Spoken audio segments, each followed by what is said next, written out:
Es un gusto compartir con ustedes este ejercicio de pensamiento en torno a una obra decisiva de la filosofía contemporánea. Hoy vamos a hablar de un libro fundamental para repensar la manera en que concebimos nuestra existencia en el mundo. Personas, cosas, cuerpos, del filósofo italiano Roberto Espósito, una figura central del pensamiento político contemporáneo que ha trabajado conceptos como comunidad y biopolítica, siempre con un estilo riguroso pero profundamente conectado con los problemas de nuestro tiempo. En esta obra, publicada en el año 2017, nos invita a examinar un dispositivo que atraviesa la historia occidental, la distinción entre personas y cosas, pero lo hace introduciendo un tercer elemento, el cuerpo, que funciona como mediador, como terreno, donde esa dicotomía se muestra insuficiente. El primer capítulo es un recorrido genealógico. Espósito nos muestra cómo la línea que separa a las personas de las cosas no es natural ni eterna, sino una construcción histórica. Y aquí está lo interesante. Esa distinción se funda en un artificio jurídico y filosófico que tiene raíces en el derecho romano y se prolonga a lo largo de la tradición cristiana y moderna.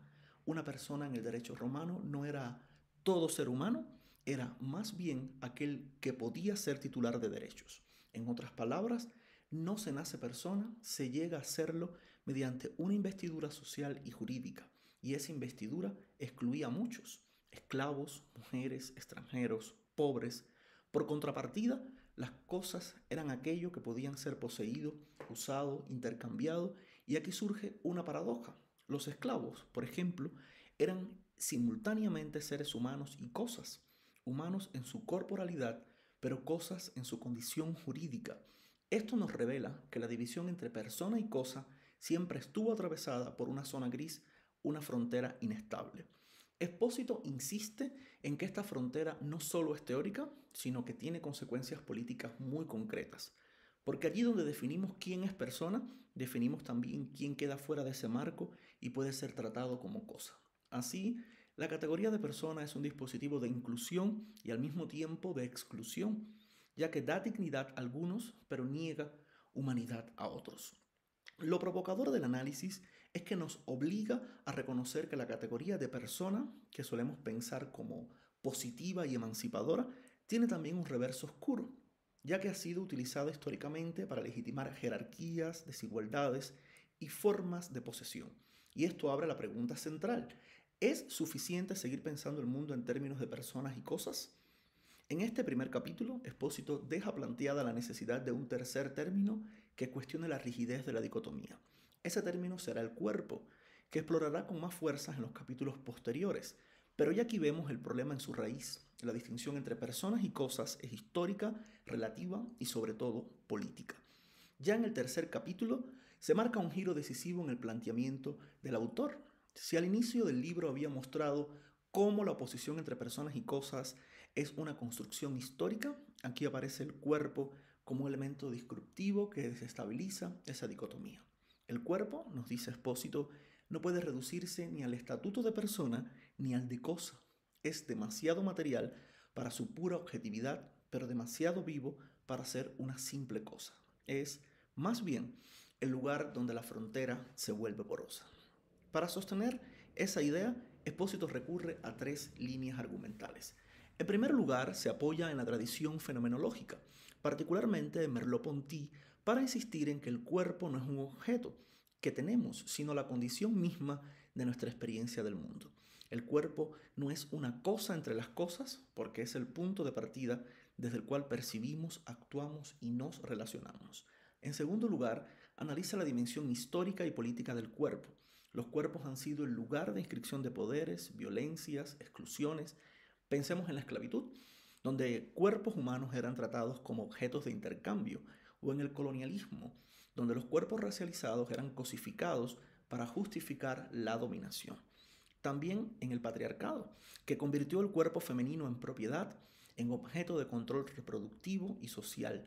En todos estos casos, el cuerpo revela el límite de la categoría de persona porque muestra cómo seres humanos completos fueron reducidos a cosas a través de sus cuerpos.